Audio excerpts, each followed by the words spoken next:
Hello there, my beautiful, lovely, talented, delightful, intelligent internet friends. Welcome back to Trauma Talk. Thank you so much for joining me here today.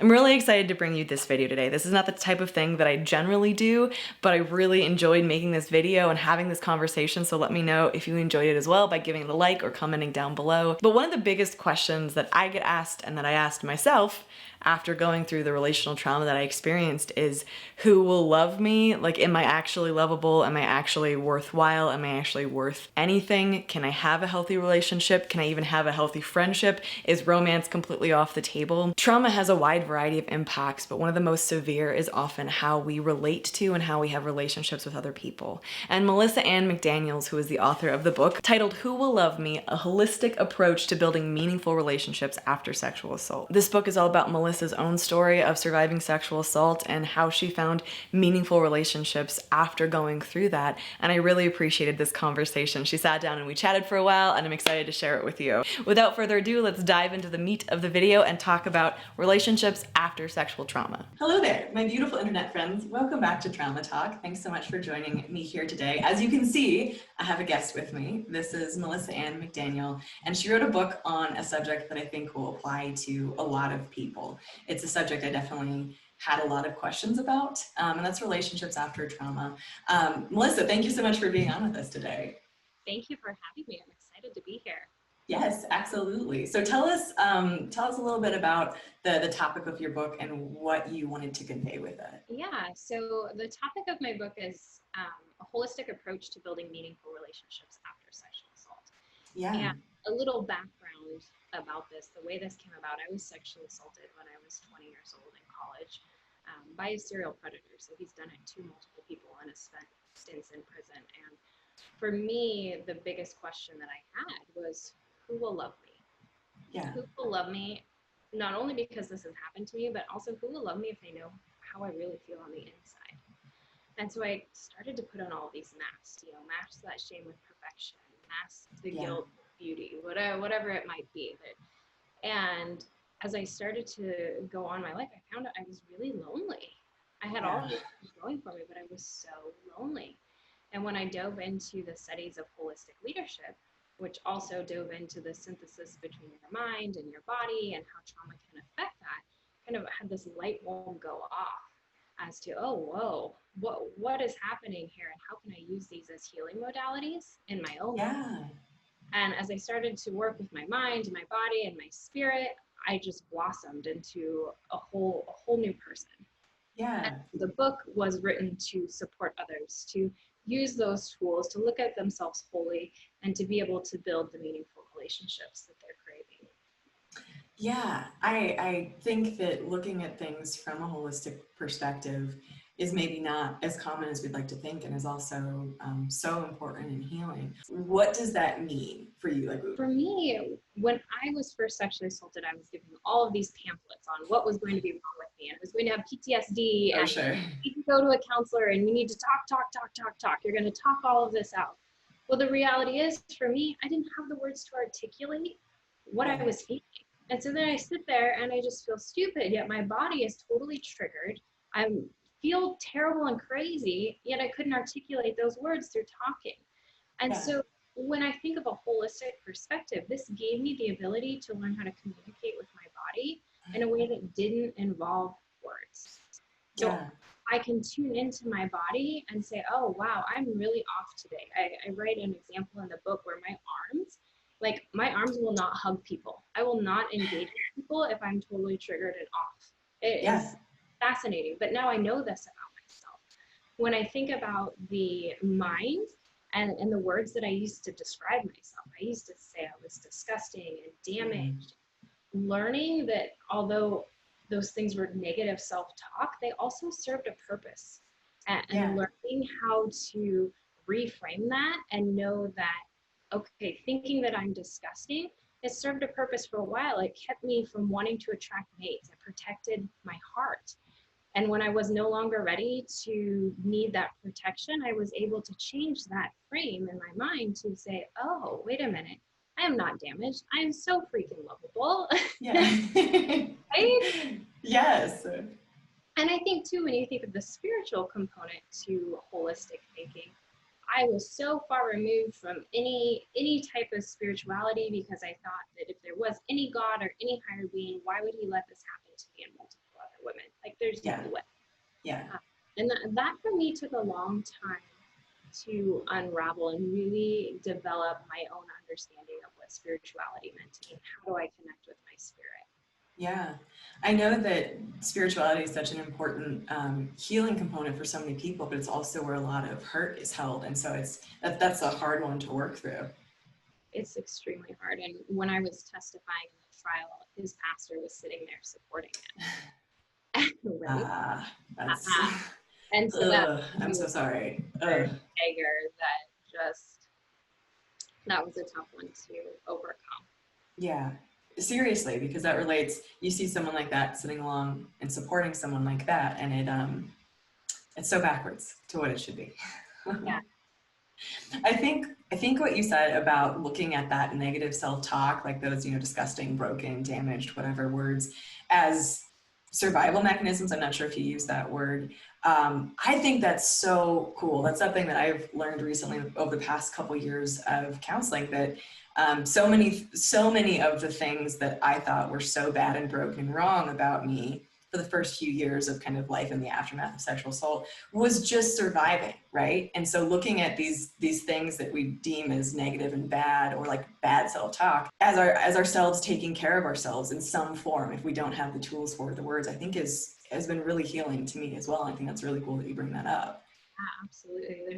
There's an exercise in the book, and I won't go through the whole thing, but you take a piece of yarn or whatever and put a boundary around yourself, and you sit those words. So if it's disgusting, you're sitting there in that with your boundary and disgusting. And if you don't want to sit with that anymore, you physically get to throw it out, which might sound silly and childlike, but to be able to throw that shit out of your circle and sit there and put a new word in and say lovable, it is extremely powerful.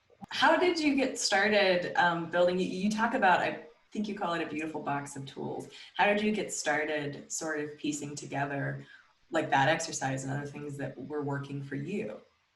Yeah, so I kind of set off and traveled around the world a little bit. My family said I was running away from my problems, where I felt like I was running to sanity.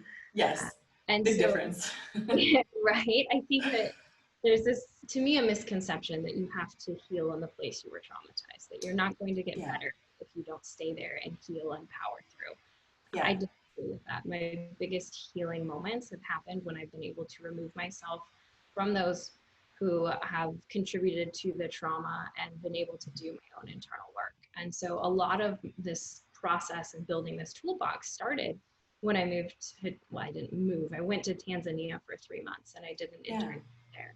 And while there, I met with a Tanzanian spiritual healer. And that catapulted me forward. I came back to the States and was like, whoa, I don't want to be here. I need out. I moved to Greece for a year and learned a lot about the Greek culture. I met with like a Greek priest and did all of this amazing fun stuff there. So I started gathering more tools, and then I came back and then I went on to study holistic leadership. And that is where I was studying that synthesis between your mind and your body, and incorporating something I'm big on is incorporating the creative and expressive arts into your healing. So yeah, when you think of like your body and not being able to communicate or articulate those words, something that I use that's really powerful is called visual journaling. And I color like a 2-year-old. There is no right or wrong here. I am not artistic. But if my body is feeling totally off, I try to work in polarities with it. So if I'm really kind of hunched over and feeling sad, but I can't figure out why, I'll play with that and I will be hunched over and sad. Then I'll play with the polarity of, well, what is it like to feel open? And I'll journal and I'll color and draw, and it doesn't really matter what comes out, but yet it's a way to express these thoughts and feelings without having to articulate them. Yeah, I think that is really vital for a lot of people, especially after some kind of trauma. Looking back, yes, talking and using words and journaling was something that was very, very important for me. But also, I probably found some of the biggest moments of healing through moving my body and learning to be creative again and like play around with that side of myself and all of that. So I think having different tools like you're talking about and approaching things from a variety of different ways is so important, because one size doesn't fit all, especially when you're talking about this kind of stuff. Absolutely. I love that comment of one size doesn't fit all. I 100% believe that. When you're talking about building meaningful relationships, did you find yourself struggling with interpersonal relationships, friendships, as well as romantic relationships? Absolutely. Any relationship I struggled. Yes, same. I think relationships with my family I extremely struggled with, but I didn't testify in my own trial. I testified in the woman that it happened to after me as a character witness, because there wasn't enough evidence to pursue my case, right? Yeah. And so they never went with me to the trial. I went by myself. Oh. And trying to have relationships with them after that was really difficult for me. I was always so sensitive and referred to as the sensitive one, the black sheep. I also was told by somebody in my family that I really respected that I shouldn't talk about it. So very few people in my family even knew. So here I am, this very sensitive person, and they think I'm just being super sensitive, yet I'm going through 3.5 years of a rape trial that only a few people know about, but it's an embarrassment or a shame to talk about. So that for me was extremely difficult, because I feel like my relationship with my family was something that I had prided myself in having prior to this, that we had such a strong family union. And so then that relationship going all cloudy and foggy, then trying to move into having friendships, but hide everything that's going on in my life. I wore so many different masks because nobody could know what was happening. That's so exhausting. It's so exhausting. And I still worked. I was going to school full time. I volunteered at the children's hospital. I had to do everything to pretend like I was normal, yet I have attorneys calling me 3 times a day. Yeah, seriously. And then you got to snap back and put on the other mask and go about and do things. Man. And so I did. I struggled with all types of relationships, and I found myself making friends with some people that I felt like I could tell, and then there were other people that I wanted to be friends with, but I didn't want them to know, because if they knew, then I couldn't be the fun, carefree me that just went to school and worked at Applebee's. No, I get it. Yeah, seriously. So it was just this like cluster of a mess trying to build relationships, and then trying to date. I found myself, and this is in the book, so it's no secret, but I found myself in situations where I would say yes to men when I really wanted to say no. And this is really common, but I wanted to say no, but said yes because I was scared that I would get raped again. My ability to trust and know who I could and couldn't trust was completely gone. And so it was easier to just say yes than say no and reap the consequences. Well, seriously. Yeah, if your no isn't going to be respected, why say it, right? That's the fear, I think, for a lot of people. Yeah. One thing I thought was really interesting and important in your book was, I think it's the first step you talk about, the first tool of acknowledgement. How important was that for you, and what did that look like? So acknowledgement for me was extremely difficult. But as soon as I started acknowledging that being sexually assaulted affected my ability to build meaningful relationships, it was almost like this little tiny glimpse of hope. That wait a minute, the thing causing this, it's not me, I'm not broken, it's this thing over here. It's this big, I think I described it as almost like this big black cloud over here that just was kind of hanging out, and I didn't know how to get rid of it. And so as soon as I started to acknowledge the areas that being sexually assaulted affected my life, then I was able to move forward and begin to change. Right. I think that's sort of a principle you hear a lot, acknowledging a problem, if you want to call it that, as the first step to healing. And I think it really applies with this kind of stuff, because it's hard to admit that something's affecting you, or that it has had a serious impact in your life. And looking that in the eyes, I think, is really brave and really difficult to do. There was one story in your book that really resonated with me. It's just sort of a random line that you had in here, but talking about, I think you went to Tanzania, I believe this, correct me if I'm wrong here. When you went to Tanzania, there was someone who saw you really for the first time, right? Who saw that you weren't okay. Am I getting that right? Would you mind talking a little bit and kind of telling that story? Because I thought that was really fascinating. I've had a similar experience, and it's weird when someone recognizes in you. I think when you've spent so many years putting on masks and trying to hide the pain, and then you're standing there with somebody you don't even know, and they look in your eyes and they see you. Yeah. And I mean, she saw my pain, she saw my broken heart, she saw everything just by taking one look at me. Yeah. There was one other time that this happened. I used to work in the foster care system. Oh yeah. This child comes up to me and she goes, Melissa, you are so beautiful, but you have the saddest eyes I've ever seen. Oh my gosh. That was right before I went to Tanzania, actually. Oh And wow. I think that when somebody sees you in that, or at least I can say for me, when somebody saw me in that capacity, I felt like I needed to put more masks on, honestly. Yeah. I felt like I needed to smile more and stand up straighter, and I'm okay, and I'm so Like, oh God, it's slipping. Let me get this back on. let's get the duct tape out. So for me, although it felt good to be seen, but it also felt extremely vulnerable, scary, and I didn't like it. I didn't want to be seen. Yeah. Seriously. I had a similar experience with a roommate of mine. She had a boyfriend for a while who I hadn't met, and he came over one day, and I probably met him for 30 to 45 seconds. And she didn't know anything about my story, really. You know, I hadn't shared that much. And she told me that he had told her later, I can see that she's really hurting. I want you to tell her that she's gonna be okay. And I was like, oh God, like, what am I, like, how weak do I look? Like, all of this terror. And it's taken me a long time to realize that in that situation, that was really a beautiful thing. It was kind of a gift that took me a really long time to accept, that it wasn't weakness that he was seeing, that he was seeing that I wasn't okay, even though I was trying desperately to hide it. For me, when those things happen now and I reflect back, it makes me want to be able to see people in that capacity. Yeah.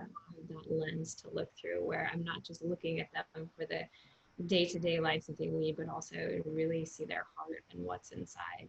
I think that's so important.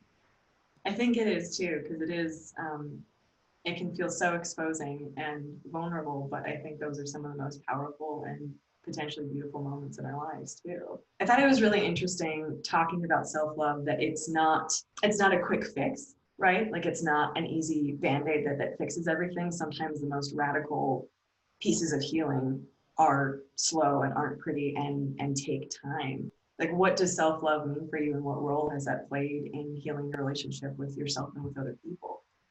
I love this question about self-love, because I think that there's this real misconception too in life where if we don't love ourselves, nobody else will love us. I want to say that's not true. That's not true. I really hate that. Because the reality is we are so freaking lovable just as we are. No matter if we feel like we're broken and damaged and disgusting, we are still so lovable. And so when I think of self-love, it's not just about loving my shiny, sparkly parts, right? It's not just about loving the fact that I got a book published or that I traveled, or it's not the sparkly parts. It's loving that me who fell on the kitchen floor crying because she was in so much pain. I write about my experience in learning to love my body again, and standing in front of the mirror, looking at all my cellulites, snotty nose, and saying, I'm going to love you. And learning to love all of those pieces. I think that idea of self-love, that I'm going to just choose to love myself today, and I'm going to sparkle and stand up tall. To me, that's not self-love. Self-love is loving all that you are in every moment. And it's not always easy. I talk about self-love a lot, and I'm not perfect at it. It's a work in progress. I think that term gets, I don't know about for you, but for me, that term gets thrown around so much. It's very trendy, and it's very positive, and it's very Instagram-able, you know, like self-love, it's great, but it's hard to cultivate. I don't think it's a super shiny, sparkly, pretty thing like you're talking about. It takes work, and it's not a quick fix. It's something I think we all work on probably for the rest of our lives. Right, I agree. I do think in learning to love myself in all that I am, the person who cries on the floor, the sparkly thing, everything, that shows others how to love me. And for me, I think learning that piece, that if I love all that I am and can set the model for how other people should treat me, it ripples into my relationships with others. Yeah. into my relationship with my partner. I'm going to love me whether I'm triggered or not. And if he's going to love me, he's going to love me whether I'm triggered or not. And I'm going to set that example for what that looks like. Yeah. What is, what's one step that someone could take today, if you think of one, what's one step someone could take today towards self-love? Because I think when you're in the midst of that dark cloud and it's looming or it's all around you, I think that concept, for me, it sounded great for other people. I'm like, well, that's nice and that's wonderful, but that's also not working here. And it took me a long time to realize that was just not accurate, right? It just takes work. What's something that really helped you start down that path, or something you recommend for other people to do? Yeah, I think even just acknowledging those non-sparkly parts. Yeah. Just waving hello. It's not even I love that I'm crying over here. It's that I'm it's really that seeing yourself and feeling seen. I don't think that self-love, like we've said, it doesn't happen overnight. It's a process. And I think that first step really is that acknowledgement, to just being aware of yourself, being aware and being ready to see yourself. Yeah. For me, that falls back into that acknowledgement piece of like, okay, this is where I am. Like this is, and maybe trying to remove some of all of the angry judgment around that. When I was in such a dark, sad place, if somebody were to tell me that I just needed to love myself, yeah, probably laughed and maybe flipped a middle finger. Yeah. depends on the hour. Yeah, I get it. So it was just that, okay, I'm really a mess right now, and I'm just going to be a mess and let myself be a mess. Yeah, I find that, again, for myself, that's been really difficult to do. And then in the conversations that I've had with other people and comments that I read, just letting yourself actually not be okay and not trying to fix it every single moment, but just be crying on the floor and feel it and know that it's not going to be forever, is really, really powerful, because I think we kind of delay healing the more we're like, no, I'm fine, I'm hurting, but I'm fine, but you're not. We live in such a world where false positivity is celebrated. Yes. And false positivity really slows down the healing process. Yes, it really does. And it's so very popular because it's so easy. It's so easy to just pretend to be positive and sparkly. It's an easy mask to pick up, but it's a very detrimental one long term. I personally have found anyways. Absolutely. I always try to give the caveat that, like, well, maybe it does work for some people, but I'm like, I don't think it does. Well, if it works for you, please tell us, right? Yes, absolutely. Yes, the power of positive thinking, I think, is great in theory. I just haven't ever seen it accomplish that much without the deeper aspects. You mentioned in your book here, body shaming as self-defense. Can you talk a little bit about that? Yes, I totally use body shaming as a defense mechanism. For me, it was easier to shame parts of my body than be able to acknowledge and articulate the words and the feelings that I felt. So that disgust that I felt is the word that I use most often. It was easier to project that onto my body and be disgusted with my flabby arms or the middle part that might not have been as tight as I wanted it to be. Sure. Able to just project it somewhere and be angry with my body versus learning to articulate and communicate in a way that I could express my sadness, my fears, and all of that. Yeah, I think that's kind of going back to the beginning of our conversation. I think looking at shaming your own body and hating your own body and thinking it's gross and disgusting, all those things, looking at that as what I think it often is for a lot of people, kind of as a defense mechanism, is a really, I think, potentially healing way of looking at it, because it is us trying to protect ourselves from something else. And that sometimes that protection has damaging side effects, towards ourselves or towards other people. But at the core, I think we're trying to survive or make it through, or something along those lines. I strongly believe in my ability to heal through acknowledging my body and learning to communicate with my body. And for my healing journey, that has been the biggest piece for me. You talking about trauma being, very physical is something it took me a long time to even really consider. I was like, no, it's my mind. Everything happened in my mind. Like, it happened in my body, sure, but like, I have to think through this. And I think connecting with the reality that your body remembers things that sometimes you don't, and it's going to bring things up that you may not, want to know. It feels things, it remembers things, and I think trauma often kind of starts with our physical beings, and so using your physical body as a tool of healing, I think, is really, really powerful. Yeah, absolutely. I think one of the times that my body used movement in a way that I didn't understand, I was at the gym Yeah. and bench pressing in this workout class. Yeah. All of a sudden, my whole body freaked out. I was like, what in the world? And I had nightmares that night of me trying to get him off of me. Yeah. And so, like, how fascinating that there my body is telling me this is still here, that you still have this fear, and what can we do to help you work through this? Yeah.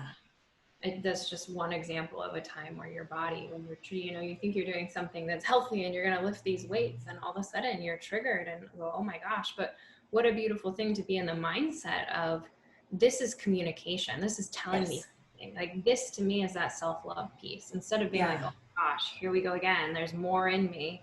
It's like, wow, like, how great is this? And this is another way to heal, and another learning piece for me in my process to move forward.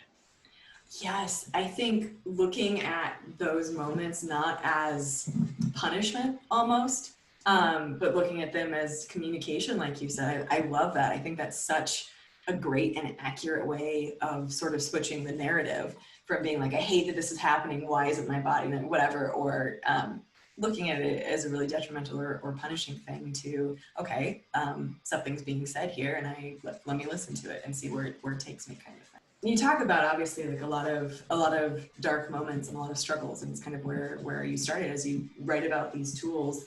When you were in that space, do you think you could have pictured feeling like you feel now? I think it was something I was striving for. It was something I so badly wanted, but I didn't quite know how to get there. And so it was just kind of these baby steps that I was taking along the way. And when I started grad school and learning about all of these different healing modalities, I basically turned myself into a science experiment. And I was like, sign me up for all the things, get all this out of my body. I don't want it anymore. This is not serving me. I didn't know if it would work. I didn't know any of that, but I knew where I wanted to be. And I'm finally where I want to be. Yeah, that's amazing. Mean that I don't get triggered. Around the anniversary of the assault, my whole body just has a meltdown, but we love it, and we hold it, and we go through it.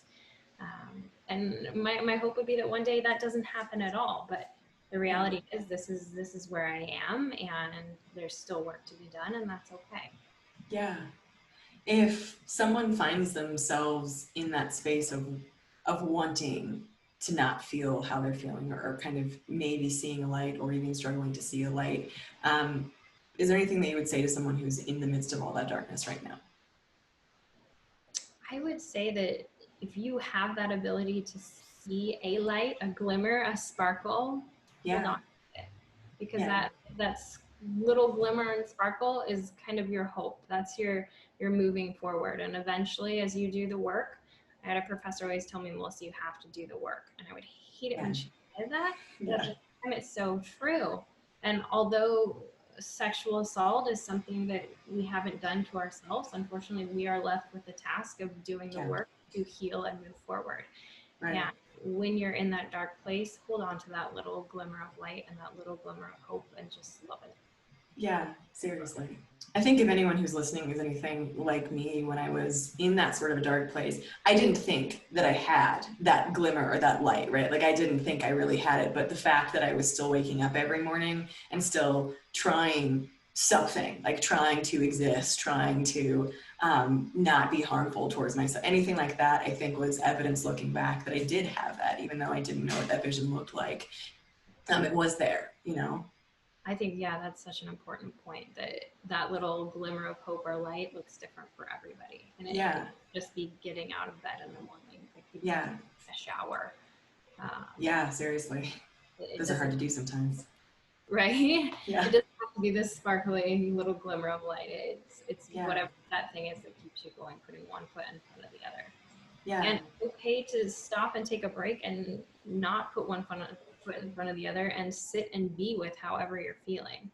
It's not a race to heal. Well, Melissa, thank you so much for chatting with us here today. If anyone is interested in reading Who Will Love Me, where can they find this book and where can they find you if they're interested in following along? Yeah, so the book is available at any bookstore. I believe so cool. right now. I know, right? It feels so weird. Yeah. In the U.S. and Canada, it's available in ebook. I believe in any country. You can Okay. get it on Amazon. If you want to connect with me, I'm on Instagram at melissa.ann.mcdaniel. My website's also www.melissaannmcdaniel.com. So really just look for Melissa Ann McDaniel and you won't miss me. Yeah. Awesome. Well, thank you again. I really appreciate your openness and this conversation and what you've written in this book. To my lovely audience watching, this is a book that I have read and I would highly recommend checking out if any of the subjects we touched upon today interest you. I don't recommend a lot of materials or books or channels or things on my channel because I think it's delicate subjects, right? But I think, Melissa, I think you did a wonderful job of, well, obviously telling your story, it's your story, and also equipping people with tools and things to think about. So thank you for this. I really loved having this conversation and I hope you enjoyed it as well. As I said at the beginning of the video, I'd love to hear from you, any thoughts that you have. If you decide to pick up this book, as I said before, I would highly recommend it. I really appreciate how Melissa has approached things and just sharing her own story and sharing what works for her. I think books like this allow you to figure out what you want to try, to sort of experiment and get curious about yourself and your life and your relationships and see if any of the tools that she has used or recommended might work for you, might work for me. So thank you for listening. Thank you for being here. A huge thank you to all my patrons over on Patreon for continuing to support this channel. It means the world to me. I love you guys. I'm thinking about you and I will see you in the next video. Bye guys.